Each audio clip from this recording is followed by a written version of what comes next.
আবার এসেছে ভোট। জানেন তো ভোট মানেই প্রহসন।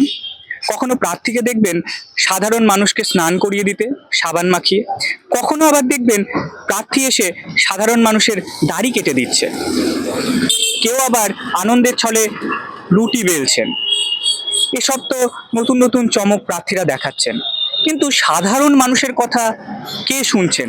সাধারণ মানুষের কথা কারা রাখছেন? সমস্ত কিছু সাধারণ মানুষের কাছে।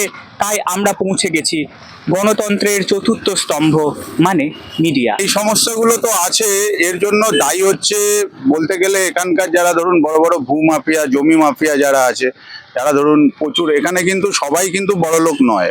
মনে করুন 80% লোক এখানে যারা গরিব, বাকি 10% মধ্যবিত্ত, আর বাকি যে 5 to 10%-এর কাছে হাজার হাজার কোটি টাকা, তারাই এখন সবকিছুর ঊর্ধ্বে। এখন তারা যদি কোনো স্টেপ না নেয়, সেক্ষেত্রে সাধারণ মানুষ কি করতে পারে? তাদের এগুলো দেখা উচিত।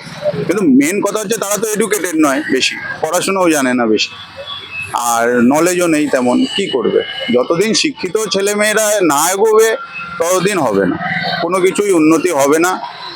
আর 2 নম্বর কথা হচ্ছে, আপনি যেটা বলছেন উন্নতি, হ্যাঁ আগের থেকে উন্নতি হয়েছে, কিন্তু ব্যাপার হচ্ছে যে আপনি যদি বলেন সেন্ট্রাল গভর্নমেন্টের কথা, সেন্ট্রাল গভর্নমেন্টে মোদী সরকার ভালো কাজ করছে, অনেক কিছু উন্নতি করেছে, কিন্তু ওয়েস্ট বেঙ্গলে আসতে গেলে একটু প্রবলেম আছে। ওয়েস্ট বেঙ্গলে তো এখন দিদি আছে। সরকারি সুবিধা বলুন। কিছু পাইনি। কিছু পাননি? আর ঘর বাড়ি এরকম কিছু দিয়ে দেওয়া হয়েছে সরকার থেকে? দেওয়া হয়নি। কি কি অসুবিধা রয়েছে আপনার বলুন।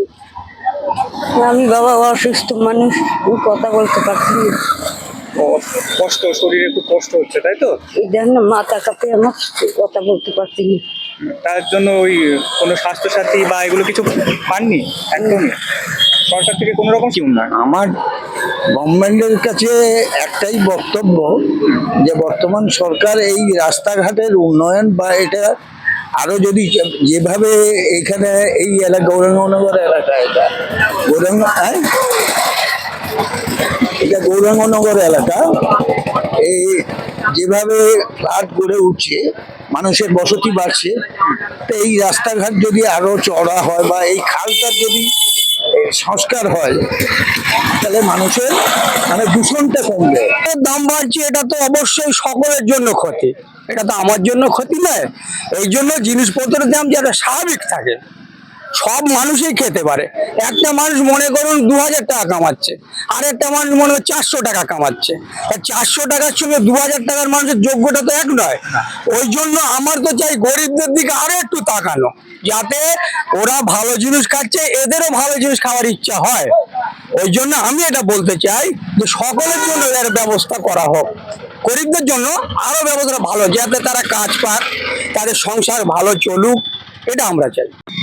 আমরা আবারও সাধারণ মানুষের কাছে এসে পৌঁছেছিলাম, তাদের কাছে জেনে নিলাম তাদের দুঃখ, কষ্ট, আনন্দ সব রকমের ছবি এই বিধানসভা নির্বাচনের আবহে। ক্যামেরাম্যান ঐরিপার সঙ্গে আমি তপব্রত, আরোহী নিউজ বাংলা।